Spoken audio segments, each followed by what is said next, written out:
여러분 반갑습니다. 정문성 목사입니다. 귀한 주일을 맞게 되었는데 하나님의 은혜가 여러분 가정 가운데 충만하게 되길 간절히 기원합니다. 기도하겠습니다. 은혜로우신 주님, 벌써 몇 달째 코비드로 인해서 함께 모이지 못하고 각자 집에서 이렇게 동영상으로 예배를 드리고 있는데 이것도 속히 지나가게 하시고 잘 정리되는 기회를 저희들에게 허락하여 주시옵소서.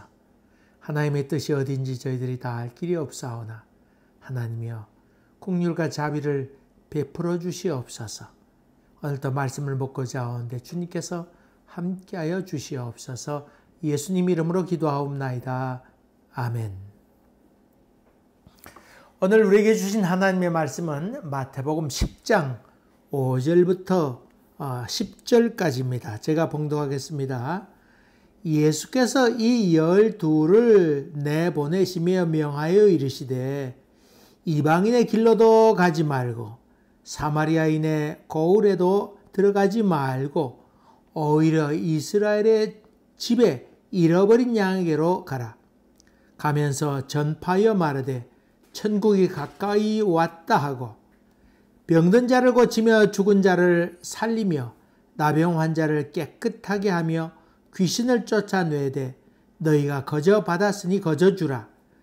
너희 전대에 금이나 은이나 등을 가지지 말고 여행을 위하여 배낭이나 두보롯이나 신이나 지팡이를 가지지 말라. 이는 일꾼이 자기의 먹을 것 받는 것이 마땅함이라. 아멘. 여러분 제가 설교하면서 느끼는 것인데 설교가 좀 이렇게 이런 얘기 또 배경 얘기 또 뭐 상황 얘기 이런 것들이 좀 많이 있어서 좀 혼란스럽다 할 수도 있겠습니다.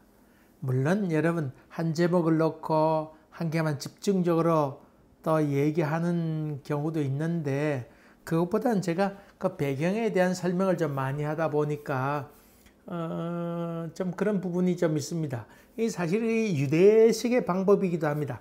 낚시를 여러 개 던져서 그 중에 한 개를 건져가면 된다 이런 방법인데 제가 이렇게 가르쳐 보니까 성경 배경에 대해서 이런저런 상식이 많이 있으면 나중에 여러분이 들어놨다가 다른 데 성경 볼 때에 이해하기가 쉽습니다.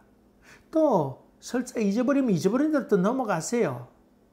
뭐 꼭 다 외워야 된다거나 꼭 기억해야 된다고 하는 법은 또 없습니다. 잊어버리면 잊어버린 대로 또 넘어가고 그 다음에 또 다음에 또 듣게 되면 그 말씀이었구나 이렇게 해도 좋고 어쨌든 간에 배경을 잘 여러분이 이해하게 되면 여러분이 나중에 판단을 잘 하게 됩니다. 그래서 이단에 빠지거나 그게 그런 말 원래 그런 의도가 아닌데 이런 생각을 하게 됩니다. 그래서 생각하는 그리스도인이 되라 하는 것이 제가 바라는 세계입니다. 그러니까 그런 데 대해서 여러분이 이해하시고 어린 애들은 뭐 기억을 좀 많이 잘 하게 되겠습니다만은 애들하고 같이 예배 드리면서 배웠던 것 또 식사하면서 한 번 더 나누고 그러면 기억하는데 도움이 되리라 그렇게 생각됩니다. 그러니까 장단점이 다 있습니다. 그래서 낚시를 많이 떨고 와서 그 중에 뭐 걸리는 대로 마음에 새기면 그거로 족하다. 아시겠죠? 제 교육 방법 중에 하나이니까 그렇게 이해하시면 좋겠습니다. 그래서 분산스럽다 생각하지 말고 이런 얘기도 있구나. 그래서 상식도 넓히면서 여러분이 이해하시면 더 좋으리라 생각됩니다. 여러분 우리 신앙 하면 무슨 생각을 합니까? 보편적으로 일반적으로는 어느 종교이든 간에 보편적으로 도덕과 윤리 그리고 상식 아니면 그 각 종교마다 종교가 갖는 어떤 기본적인 예의 이런 것들이 담겨 있어서 이런 것을 통해서 우리에게 교훈하는 것이 많이 있습니다. 그래서 이 가르침이 참으로 중요한 것이지요. 넌 이렇게 살아라 저렇게 살아라고 하는 그 교훈적인 가르침. 이 세상 살면서 그래도 종교를 통해서 도덕적인 가르침을 받고 교훈을 받는 것이 얼마나 귀중한 일입니까? 그래서 이단들이 주로 이런 도덕적으로 상식에 미치지 못하게 되는 경우가 많이 있습니다. 그러니까 그게 문제지요. 적어도 상식은 넘어서야 되는데 상식에도 미치지 못한다 그러면 종교의 그 기본도 안 된다. 그렇게 볼 수 있습니다. 그래서 일반적으로 소위 그 종교라고 하는 것은 기본적인 도덕과 상식이 있다고 하는 것. 그런 가르침이 성경에 나와 있습니다. 또 하나 있습니다. 그것은 우리 기독교라고 하는 것은 그냥 믿는 것이 아니고 그냥 도덕적인 교훈이나 이런 얘기만 하는 것 아니고 예수를 주라 시인하는 것.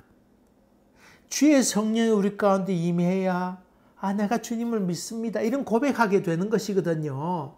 그러니까 더 좀 더 얘기한다 그러면 성령의 은혜로 하나님의 영이 우리 가운데 들어오게 되는 신비가 있다고 하는 것을 여러분이 기억해야 됩니다. 자, 일반적인 교훈과 상식, 이렇게 살아라 저렇게 살아라고 하는 얘기가 있는데 그것만 있는 것이 아니고 한 걸음 더 나아가서 하나님이 영이신데 그 영이 우리 가운데 임하게 돼서 아이고 주님 내가 주님을 믿습니다. 이런 신비의 세계에 가는 것. 이것을 우리는 두 가지를 합해서 종교라고 부릅니다. 그래서 이 예배가 참 중요하지요. 예배를 통해서 우리가 죄가 많이 있는데 죄의 용서함을 받고 하나님 앞에 나와서 예배드림으로 말미암아 사함을 받게 되는 큰 즐거움. 이것이 예배이기도 하죠. 그래서 거룩한 영이 우리 가운데 오는 신비를 체험해 가는 것이 신앙이기도 합니다. 그래서 이 두 가지가 다 함께 공존해야 됩니다. 우리 기독교는 다른 종교와 같이 예절도 있고 도덕도 있고 윤리도 다 있습니다. 그런데 이 종교적인 규율로 예수님 말씀대로 다 지키기가 어렵습니다. 원수를 사랑하라고 하는 말씀이나 아니면 용서하는 부분에 대해서 7번에 70번씩 용서하라 이런 말들. 그런 다 쉽지 않습니다. 이때 하나님의 영이 임함으로 말미암아 힘을 공급해 주게 되는 것이지요. 그래서 신앙이라고 하는 것은 단순히 선생님의 가르침대로 산다고 하는 것을 말하는 것 아니고 그것을 넘어서서 신비한 하나님의 능력을 체험하는 것이라 볼 수 있습니다. 그래서 우리가 기독교 예수 믿는다고 하는 것은 예수님의 가르침, 예수님을 스승으로 모신다고 하는 걸 참 귀중한 일이죠. 스승으로 모셔야 됩니다. 그러나 예수님을 한 선생님으로만 모시는 것 아니고 예수를 주님, 나의 주님이십니다. 주인이십니다 하는 이 고백이 어울려져야 우리가 주 앞에 나아간다. 예배의 의미가 있다. 그렇게 볼 수 있습니다. 그래서 늘 이 두 가지를 늘 염두에 두세요. 상식과 도덕적인 생각과 판단, 이거 머리의 작용이지요. 그 다음에 하나님의 신비한 능력을 경험하는 것, 뜨거운 가슴으로 감동하는 것, 이런 가슴, 머리와 가슴의 세계를 동시에 갖는 것이 참 중요한 일이지요. 가르침과 신비를 체험하는 그런 역사하심, 이 두 가지를 늘 마음 가운데 새겨 담으세요. 그래서 일반적인 가르침뿐만 아니라 하나님의 신비 용서도 체험하고 아이고 우리가 안 되지. 아이고 하나님께 힘 주셔야 되지. 그래서 기도하게 되는 세계. 이것이 일반 다른 종교와는 차이점이 있는 것이라 볼 수 있습니다. 마태복음 지금 계속해서 이렇게 말씀을 전하고 있습니다만은 9장까지 앞에 나오는 9장에 나오는 여러 가지 예수님의 치유 사건을 우리가 지금 몇 번째 걸쳐서 배웠지요. 오늘 봉독한 말씀 바로 앞에는 소경이 눈뜨게 되는 사건, 그 다음에 그 앞에는 혈루증 여인의 이야기, 그 다음에 회당장 야이로의 딸이 치유되는 것, 또 백부장 백부장의 종이 치유되는 이런 그 치유의 사역을 이렇게 우리가 보게 되었습니다. 이제 10장으로 넘어가면서 마태는 제자를 소개합니다. 그리고는 거기에 제자들에게 예수님께서 하신 말씀을 오늘 기록했는데 여러분에게 지금 소개하고 있는 것이 바로 그런 것입니다. 5절에 보니까 예수님이 12 제자를 보내시며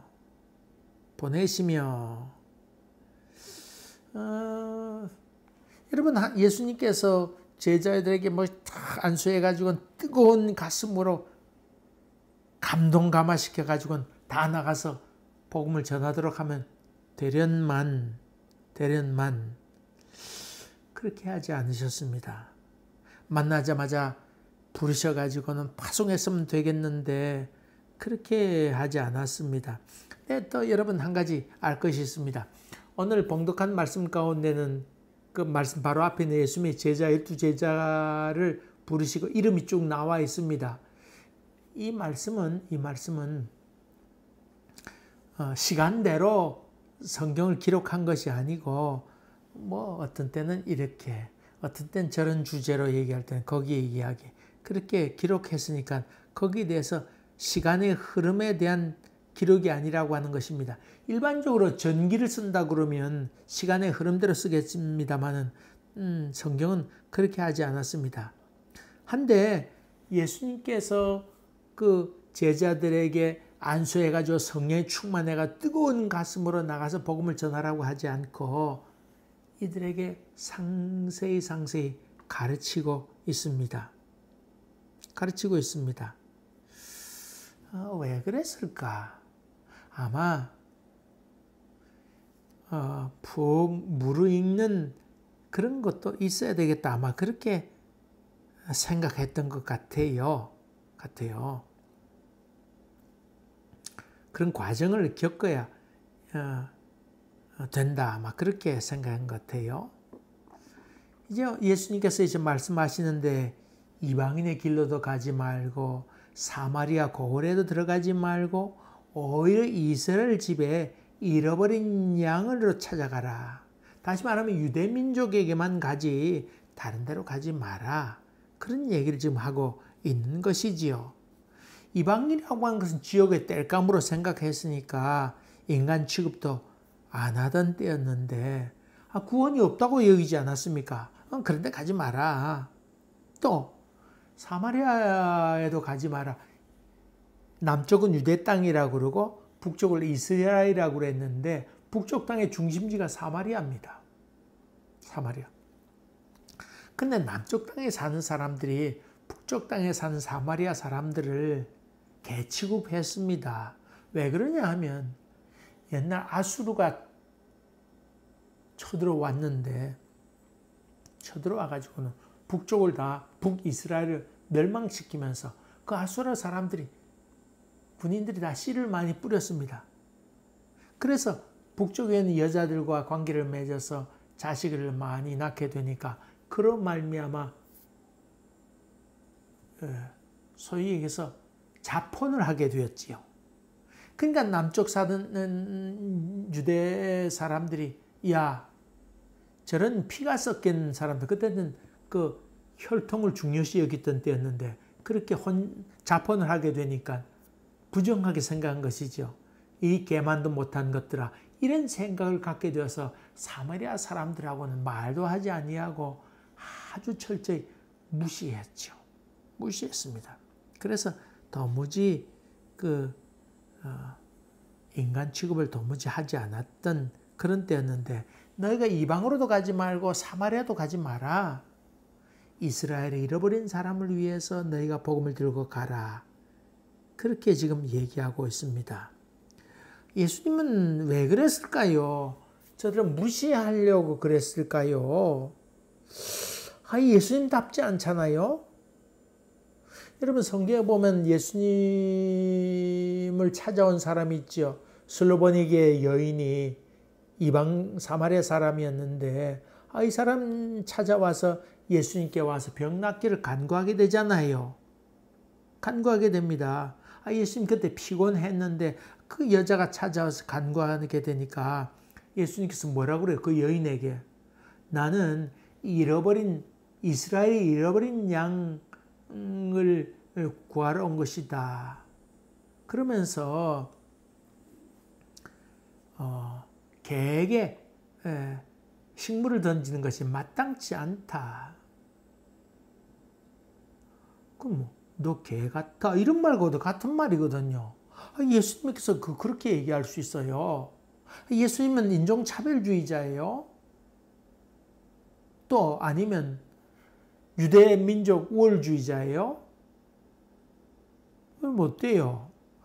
여러분이 그런 얘기 들었다 생각해 보세요. 여러분을 향해서 예수님께서 그런 말 했다 그러면 아이고 뭐 저런 사람 다 있어 그러면서 예수를 떠날 것 아니에요. 아유 그때 그 여인 얼마나 충격을 받았을까요? 무시당하는데. 요즘 그 미국의 트럼프 대통령 때문에 아주 그 참 많이 좀 혼란이 왔지요. 그 트럼프는 그 백인 우월주의자입니다. 백인 우월주의자입니다.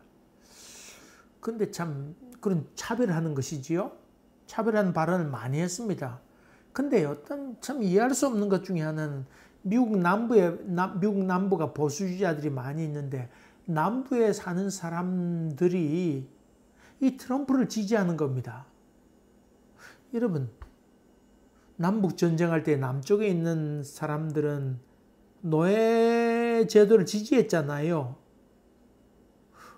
교회가요, 인종차별하는 것, 흑인을 노예로 삼는 것을 정당화했습니다. 그 말이 되는 것 같아요. 근데 지금도 그렇게 하고 있다고 하는 것입니다. 그 남부 기독교의 아주 보수주의자들, 그런 사람들이 지금 현재도 이 트럼프를 지지하고 있습니다. 이 참 이해하기 힘들지요. 예수님은 그럼 차별주의자예요? 근데 사실은요, 예수님은 사마리아에 가셨어요, 안 가셨어요? 예수님은 사마리아에도 가셨습니다. 사람들이 다 꺼려하는 때였지만은 예수님은 사마리아에 가서도 복음을 증거했지요. 또 이방인이라고 그랬는데 아까 로마 사람도 이방인 아니에요? 로마인 이방인이었는데 이 로마인의 이었던 그 백부장의 종도 고쳐주지 않았습니까? 그리고 이만한 믿음이 없다. 그렇게 칭찬까지도 하지 않았습니까? 뿐만 아닙니다. 사도행전 1장 8절에 오직 성령이 너에게 임하시면 너희가 권능을 받고 예루살렘과 유다와 사마리아와 땅끝까지 이르러 내 증인이 되리라.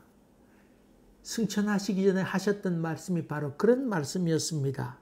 그렇다고 그러면 예수님의 생각은 아직 이 제자들이 사마리아와 또 다른 지방에까지 가서 복음을 전해서 저들을 설득시키고 은혜를 끼치기에 아직은 능력이 좀 부족하다고 생각했던 것 같습니다.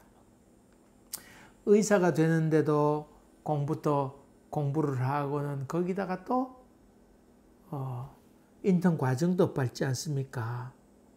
그것처럼 실습도 해야 되고 그런 과정을 밟는 것처럼 예수님의 제자들도 그런 과정이 필요했다고 생각했기에 예수님께서는 그런데 가지 말라고 말씀하시면서 몇 가지 말씀을 신신당부하고 있습니다. 참 그만큼 이 복음 전하는 일은 무거운 작업이고 쉽지 않은 아주 영적인 전쟁을 치르는 그런 일과도 같기에 무르익어야 되는 그런 것들이 필요했다고 하는 것입니다. 그래서 예수님께서는 그런데 가지 말라고 그렇게 말씀하셨던 것 같습니다. 예수를 믿는다고 하는 것은 자기 민족만을 사랑하는 그런 것 아닙니다. 사실은 그걸 또 넘어서야죠. 세계인을 사랑하고 해야 되는 것이지요. 여러분, 자기 민족만 사랑하는 주의를 소위 국수주의라고 그러지요. 근데 우리 예수 믿는 사람 국수주의자들은 아닙니다. 예컨대 나치 같은 경우 게르만 민족을 통해서 게르만 민족의 우월주의를 주장했기 때문에 집시들이나 유대인들을 다 말살하는 정책 쓰지 않았어요. 또 일본 사람들도 얼마나 그랬습니까? 자기들이 1등 민족이고 우리 조선 사람들이 2등 민족이고 그 다음에 중국 사람이 3등 민족이라 그러면서 아주 차별을 많이 했지요. 근데 여러분 자기 민족을 사랑하는 것, 그것은 정당한 작업이지요. 그 국수주의, 자기 민족만을 사랑하는 국수주의는 우리는 허락지 않습니다만은, 그러나 민족주의는 우리는 받아들입니다. 다시 말하면 자기가 속한 민족에 대해서 소속감을 느끼고 애착심을 느끼고 이런 것들은 잘못된 것 아니고 아주 자연스러운 현상입니다. 국수주의가 되면 안 됩니다만은, 그러나 우리는 민족주의적인 생각을 갖는 것은 참 귀한 일이라 그렇게 봅니다. 내 나라만 옳다, 내 나라만 우월하다, 이런 생각은 부정해야 됩니다.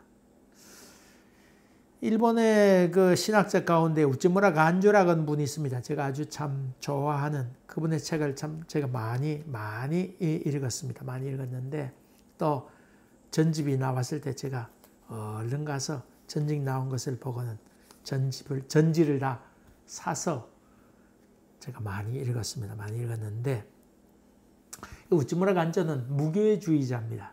그런데 아마 교회에 대한 실망을 많이 하게 돼서 그렇게 되긴 했어요. 근데 일본 왕이 전쟁을 일으켰잖아요. 대동아 전쟁을 일으키게 됐는데, 이 대동아 전쟁을 일으킬 때에 이 우찌무라 간조는 그 전쟁하면 안 된다, 우리가 전쟁을 이렇게 하면 되는가, 그렇게 해서 그 반대 운동을 많이 해서 소위 그 아주 핍박을 많이 받았습니다. 많이 받았습니다. 추방 명령을 받기도 했지만은 그는 떠나지도 않고 이렇게 아주 핍박을 많이 받았는데, 그분의 글 가운데 그런 얘기가 나와 있습니다. 그 참 핍박을 많이 받아서 이런 나라 싫다 그러고 떠났을 만도 한데 그는 떠나지 않습니다. 그러면서 그가 한 말은, 예수를 믿는다고 하는 것은 두 제의를 사랑하는 것이라, 그런 얘기했어요. 예수를 믿는다고 하는 것은, 우리 일본 사람들이 예수를 믿는다고 하는 것은 두 제의를 사랑하는 것이다. 두 제의가 뭐예요? 하나는 예수, Jesus Christ, Jesus라고 하는 예수 제의 하나이고, 또 하나는 뭐예요? 맞습니다. 재팬, 일본을 사랑하는 것이라. 그가 일본을 사랑했기에 천황에게 부르짖기를 전쟁하지 말라고 그런 얘기를 외쳤던 사람이 우찌무라 간조이지요. 여러분, 우리는 세계인을 사랑하면서 동시에 자기 민족을 사랑하는 그 마음, 이건 참 귀한 마음입니다. 귀한 마음입니다. 저도 사실은 그 민족주의적인 경향이 많이 강하죠. 여러분도 아마 다 우리 교우들은 다 그렇게 느꼈겠습니다만은, 제가 그 어머니에게 사실 많이 배운 것입니다. 어머니 영향을 어릴 때부터 많이 받았는데, 사실 저희 어머니가 이북에 있으면서 누구에게 가르침을 받았느냐 하면, 이북에 있었잖아요. 피난 오기 전에 이북 1.4부대 때 내려오셨는데, 이북에 있으면서 옛날 일제시대 때 독립운동 하다가 만주로 도망가 가지고는 만주에서 독립운동 하던 사람이 해방을 맞이하게 돼서 이 사람들이 많이들 돌아오게 되었어요. 남쪽으로 오지 않고 북쪽으로 많이들 갔어요. 이 민족주의적인 생각을 갖는 독립운동 하던 사람들이 이북에서 많이들 선생님으로 가르치고 이렇게 했지요. 그렇게 가르치고 하게 되니까 그런 정신을 우리 어머니에게 많이 심었고, 그 이야기를 듣고 배운 우리 어머니가 저희들에게도 어릴 때부터 그런 그 정신을 많이 가르쳤습니다. 그러니까 우리 누님이나 내 동생이나 그 세 명 다 그런 좀 어떤 그 좀 전투적이기도 하고 민족적인 정신이 좀 많이 강합니다. 그리고 또 자존감도 좀 많이 셉니다. 뭐 다른 큰 나라에 의지하고 이런 것도 싫어합니다. 굶어 죽으면 죽었지 하면서 비굴하게 살지 말라, 뭐 이런 생각들이 좀 많이 있으니까 좀 어쩌면 좀 고집도 있고 좀 강한 면이 있습니다. 어쨌든 간에 민족주의적인 생각이 있는데, 예수님도 좀 그런 생각도 있었던 것 같습니다. 그런데 이 제자들에게 예수님께서 가르치면서 천국이 가까웠다고 얘기하라고 그렇게 얘기합니다. 여러분 이 말은 많이 듣던 말 아닙니까? 맞습니다. 세례 요한이 예수님께서 오기 전에 회개하라 천국이 가까웠다고 하는 말씀을 많이 외치고 다녔지요. 아마 제자들도 예수님께서 행하신 일들이 많이 기록되어 있는데 제자들이 하는 일 가운데 하나가 뭘까 이런 걸 생각해 보는데 예수님께서 저쪽 마을 가려고 하면 제자들이 빨리 가가지고 거기 있는 사람들에게 여러분 얼마 있으면 예수님이 오십니다. 이분은 이런 분이신데 여러분 천국이 가까웠습니다. 이분 말씀을 들으면 여러분 영혼이 삽니다. 다시 말하면 제자가 하는 일은 주의 길을 예비하는 일이었습니다. 바로 그런 작업을 했던 것이 제자들이었던 것 같습니다. 여기 천국이라고 하는 천국이 가까웠다고 하는 말 쓰이는 천국이라고 말은 곧 예수 그리스도를 의미하지 않습니까? 세례 요한도 그런 생각을 가졌고 예수님의 제자도 그랬고 예수님도 그런 말씀으로 제자들에게 천국이 가까웠다고 하라. 그렇게 지금 얘기하고 있습니다. 예수 그리스도 하나님의 아들 우리의 주 이분이 지금 우리 가운데 온다. 이 소식 복음입니다. 기쁜 소식입니다. 이것을 너희들이 가서 전해라. 가서 전해라. 그렇게 지금 얘기하고 있습니다. 그리고 예수님은 그 제자를 파송하면서 병든 자를 고치고 죽은 자를 살리고 나병한 자를 깨끗게 하고 귀신을 쫓아내라. 그렇게 지금 말하고 있습니다. 사실 이런 말씀을 설교해야 되는데 이런 말씀을 들으면 교인들은 상당히 많은 부담을 갖고 걱정하는 사람들도 종종 보게 됩니다. 전도사 때 아니면 또 부목사 시절에 병든 사람 또 귀신 들린 사람 신방 가야 할 때가 있었는데 이 암 환자인데 과연 나을까 안 나을까 낫지 않으면 이거 체면이 말이 아닌데 이런 생각이 들 때도 옛날엔 좀 있었습니다. 물론 그런 경우를 많이 경험하게 됐는데 어쨌든 간에 또 환자들이나 교우들도 과연 기도하면 나을까 오히려 저들이 걱정하는 경우도 있고 의심하는 이들도 많이 있었습니다. 또 여러분 권찰들 있잖아요. 구역장이나 이런 분들에게 여러분 그 구역 권찰을 가르치면서 여러분이 가서 환자 있으면 목사 부를 생각하지 말고 여러분이 가서 기도하세요. 그렇게 얘기해도 아이고 우리가 뭘 하면 안 됩니다. 낫지도 않는데 뭐 그런 걱정부터 하는 분들이 많이 있습니다.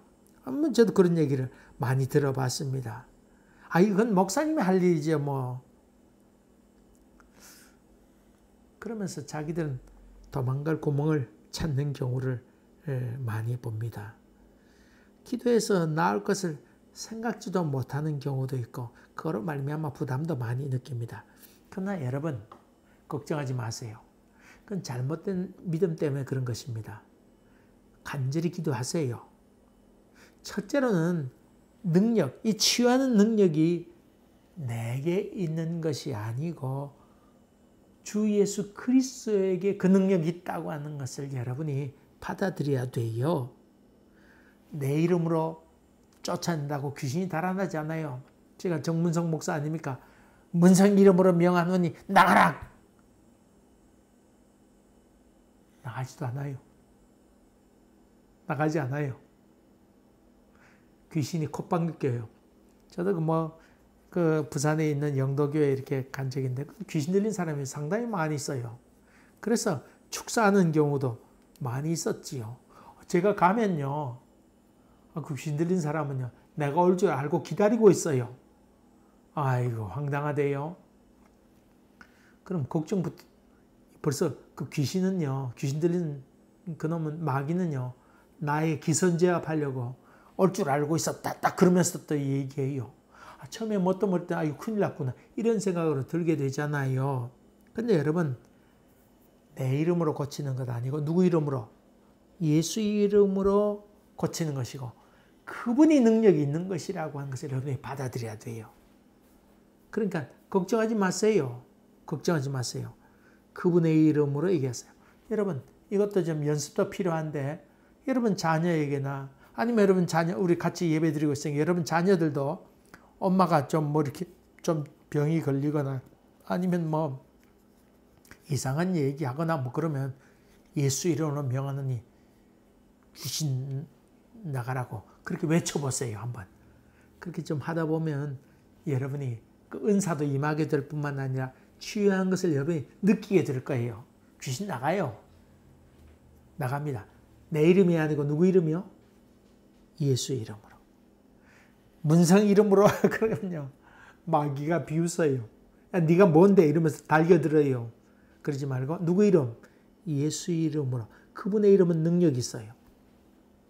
능력이 있다니까요. 그 다음에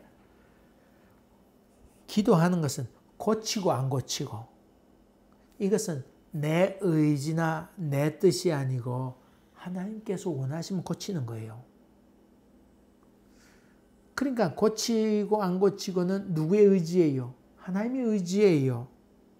나는 주님께 간절히 낫기를 기도하고 하나님께서 그 기도를 받으셔가지고는 그래 내가 치료해 줄게. 그러면 치유가 되는 것이에요. 기도라고 하는 건 내 마음을 전달하고 내 소원을 전달하는 게 기도잖아요. 걱정할 필요 없어요. 두려워하지 말고 병 낫기를 위해서 간절히 기도하면 옳습니다. 고치는 것은 하나님이고 우리가 할 일은 믿음으로 기도하는 것뿐입니다. 그러므로 병이 나을까 안 나을까 뭐 안 고치면 어떻게 되나 이런 걱정 다 할 필요 없습니다. 내가 아니고 누구예요? 주도권은 누가? 주님에게 있다고 하는 것을 여러분이 염두에 둔다 그러면 이런 일로 말미암아 걱정하지 않게 돼요. 그래서 자유로우세요. 여러분 이거 기억하면 돼요. 내게는 능력이 있는지 없는지 잘 모릅니다. 사실 나는 무능합니다. 그러나 주님은 힘이 있음을 내가 믿사오니 주님께서 역사하여 주시옵소서. 예수 이름으로 내가 명하노니 명하는 건 내가 하잖아요. 예수 이름으로 내가 명하노니 이 마귀 새끼야 나가라. 이렇게 할 때 축사가 되는 것이지요. 축사가 되는 것입니다. 그러므로 담대하세요. 담대하세요. 또 한 가지 또 기억할 것이 있습니다. 종종 핏대 올려가며 목청 높여가며 기도하는 경우도 있는데 그렇게 해서 그 목청 높인다고 해서 뭐 협박하듯이 얘기한다고 해서 응답되는 것 아닙니다. 마귀는 그 꼭대기에 앉아가지고 비웃고 있습니다. 그것 아니고 여러분이 믿음으로 간절히 하나님께 기도하고 예수 이름으로 기도하면 역사가 일어납니다. 걱정하지 마세요. 옛날 어릴 때 저희 집에 이렇게 할아버지 천마산 기도원 그 장로님이 종종 오시곤 했습니다. 그래서 뭐 국수도 한 그릇 드시기도 가기도 하는데 그분은 연세가 많이 드셨으니까 이렇게 틀니가 이렇게 말할 때 딱딱딱 문성이 잘 있었니? 딱딱딱딱 그랬던 분이세요. 근데 연세 많은 할아버지인데 조곤조곤 얘기하잖아요. 조곤조곤 딱딱딱. 근데 기도할 때 이렇게 기도합니다. 주님 좀 고쳐주시오. 이북 사람이셨는데 좀 고쳐주시오. 이렇게 기도합니다. 주님 이게 누구 좀 아픈데 좀 고쳐주시오. 딱딱딱딱. 지금도 그런 기억이 납니다. 여러분 그래도 치유가 됩니다. 목청도도 얘기한다고 해서 내게 힘줘서 얘기한다고 치유되는 것 아니고 예수의 능력이 임하게 될 때에 치유가 됩니다. 그러므로 믿음으로 기도하고 하나님께서 알아서 정리하도록 역사하고 그렇게 기도하는 게 중요합니다. 제가 맨 처음 옛날에는 그렇게 기도하고는 도망 나왔죠. 뭐. 났는지 이제 내가 할 게 뭐예요? 간절히 기도하거든. 얼른 내뺐는데 나중에 집에 오면요. 전화 옵니다. 전도사님 나았어요. 아이고 참. 하나님이요. 그 마음으로는 어떤 기도를 드리냐면 하나님 제발 좀 체면 좀 살려주십시오. 이런 기도를 하면서 가지요. 신방 갈 때도 있었습니다. 체면 좀 살려달라고. 아니 전도사인데 아니 안 나오면 그 체면이 말이 아니잖아. 그때는 그런 기도도 드리기도 했어요. 어쨌든 간에 여러분 기도 드리고는 내가 할 게 뭐예요? 하나님께서 고치시면 고치는 거고 아니면 할 수 없는 것이 뭐 낸들 이런 생각으로 여러분은 담대히 예수 이름으로 기도하고 예수님께 간구하세요. 이해하시겠죠? 그 다음에 중요한 것이 있습니다. 뭘 하든지 기본 자세를 가져라. 그렇게 말씀하시는데 그것은 너희가 거저 받았으니 거저 주어라. 너희가 가서 행할 때에 너희 능력으로 한 것 아니다. 하나님의 능력으로 그것을 행한 것이니까 내 자랑, 내 의, 내 능력 이런 것을 앞세우지 말고 너는 거저 받았으니까 그냥 베풀어라, 봉사해라. 어떤 대가를 바라지도 말아라. 고쳐주고 뭐 돈 받으려고 그렇게 하지 말아라. 그 말씀입니다. 병 고치는 은사, 악한 영을 떠나보내는 귀신을 쫓아내는 축사. 이 축사는 축사라고 하는 귀신사자죠. 귀신입니다. 축출해낸다, 귀신을 쫓아낸다 그런 말이죠. 축사라고 하면 축도하고 다릅니다. 축사라고 귀신을 쫓아내는데 축사하는 은사. 그 다음 또 뭐 예언의 은사. 이런 은사라는 말이 나오잖아요. 이 은사라는 말은 선물이라고 하는 뜻이에요. 하나님께서 거저 주신 것이라 그런 말이죠. 이 거저 받았으니까 너희가 거저 남을 위해서 마음껏 사용하라. 그런 말이기도 합니다. 우리의 삶이 그저 빈손으로 왔다가 빈손으로 가는 것이기도 합니다. 수의는 죽은 사람이 입는 옷을 수의라고 그러죠. 수의에는 주머니가 없다. 아무것도 가져갈 수도 없습니다. 그래서 하나님께 그냥 영광 돌려드려라 그런 말이죠. 여러분 그 뭡니까 우리 헌금 드릴 때에 뭐 이런저런 찬송 부릅니다만은 다른 찬송 부르면서 합니다만은 사실 헌금 드릴 때 하는 찬송 가운데 하나는 모든 것이 하나님께로 왔으니 하나님께 돌려 드릴지어다 그런 찬송이 있잖아요. 하나님께로 왔으니까 물질도 누구에게로부터 온 거예요? 하나님께로부터 온 것이고 내가 땀 흘렸지만은 누가 허락하셔서 하나님께서 허락하셔서 우리에게 온 것입니다. 그러므로 헌금 드리는 것도 기쁨으로 드리는 것이고 봉사하는 것도 그렇고 우리 건강 주신 것도 하나님이고 그렇기 때문에 몸으로 헌신하는 것도 퍼득에 바르려고 하는 것 아니고 기쁨으로 주님께 드리는 것이고 어려운 사람을 돌보는 것도 마찬가지고 남을 대접하는 것도 최선을 다해서 대접해야 된다. 그런 말이기도 하지요. 왜냐하면 우리가 빈손으로 왔다가 너무 많은 걸 지금 소유하고 살아가지 않나요? 그러니까 주님께 드리는 것이 마땅한 일이다. 그런 말입니다. 알렉산더가 죽을 때에 내가 죽게 될 땐 뭐 관 구멍을 내가지고 내 팔을 내보내서 아무것도 손에 든 것이 없이 죽는다는 것을 만인들에게 전달해라. 그런 예발을 들은 적이 있을 것입니다. 근데 사실은 그런 적이 없습니다. 다 만들어낸 이야기입니다. 사실 그런 적도 없고 그런 기록에도 나와 있지도 않습니다. 그가 어쨌든 간에 많은 땅을 정복했지만은 아무것도 소유하지 못하고 그는 죽었습니다. 그래서 선교 여행 중에는 이것저것 소지하지 말고 전적으로 누구만 의지하라. 하나님만 의지하라고 하는 것입니다. 여러분 종종 그 목사들이 사도 바울처럼 텐트 미니스트리, 자비량 선교하는 것에 대해서 그 목사도 그렇게 좋다고 생각하는 사람도 있고, 또 교인들 중에도 아니, 목사가 뭐 자기 일하면서 선교하면 되지 뭐 그렇게 얘기하는 사람들도 있습니다. 그것을 텐트 미니스트리라, 사도 바울처럼 텐트 깁는 일하면서 선교했다. 그러니까 좋은 점 가운데 하나는 현지에 있는 사람들에게, 현지 교회에 부담감을 주지 않는 것이지요. 자기도 아니 뭐 그들에게 뭐 받는 것도 없으니까 소신껏 이야기하다가 마음이 안 맞으면 떠나버리면 되잖아요. 아쉬운 소리 할 것도 없고 봉사하면 되고. 여러분, 아주 텐트 미니스트리가 참 좋은 것 같잖아요. 자비랑 선교.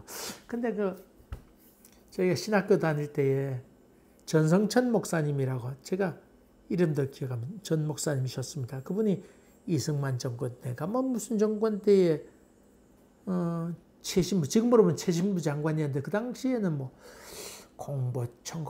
공보부인가 뭐 무슨 뭐 장관급에 해당하는 그런 목사님인데 아주 그때 많은 지식인이었으니까 그렇게 정치에도 참여했습니다. 그 아버지가 돈 많고 또 공부도 많이 하고 부자인데다가 그랬는데 신학교 와서 우리 신학생들에게 선배되는 목사님이시니까 선배된 목사님이 자기 과거 얘기를 하시면서 그런 얘기합니다. 여러분, 저는 목회다운 목회를 하지 못했습니다. 그래서 참 이 시간 부끄러운 마음으로 여러분 앞에 섰고 하나님 보시기 참 부끄럽습니다. 내가 가진 것도 없고 아무것도 없었더라면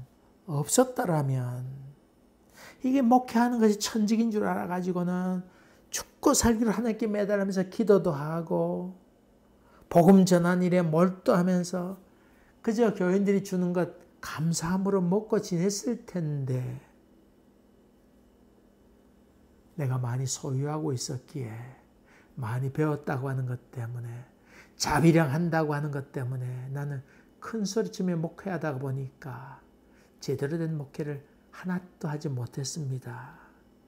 뿐만 아니라 교인들에게 요구하는 것도 없었는데, 교인들에게 요구하는 거 없으면 모든 게 다 잘 될 줄 알았는데 교인들이 자기 헌신이 없게 되니까 도무지 믿음도 잘하지 않았습니다.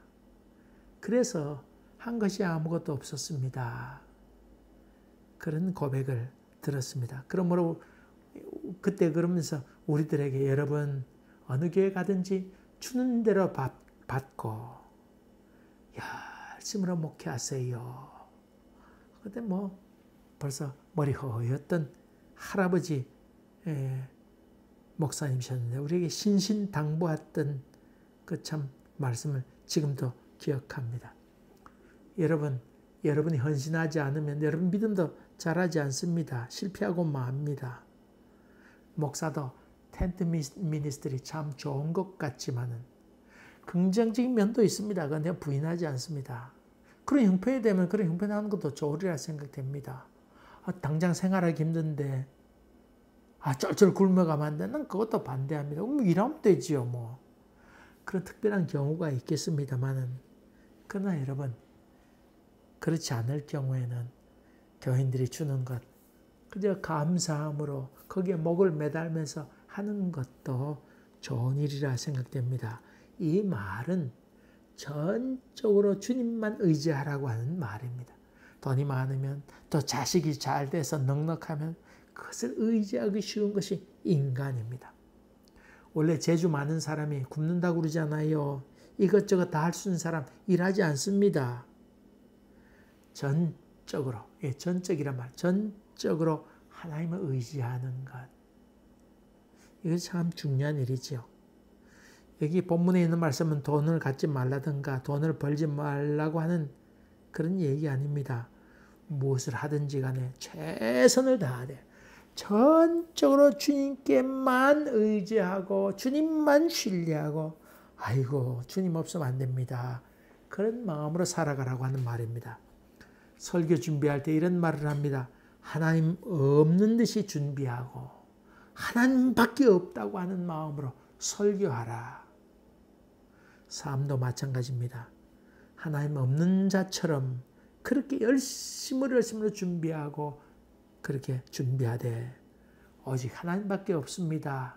이런 마음으로 한 걸음 한 걸음 결정하고 행동해 갈 때 하나님의 역사하심을 더욱더 크게 느끼게 된다고 하는 말입니다. 여러분 최선을 다하세요.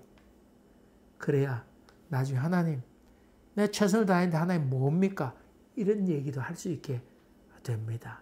하나님의 음성도 세미하게 들을 수 있습니다.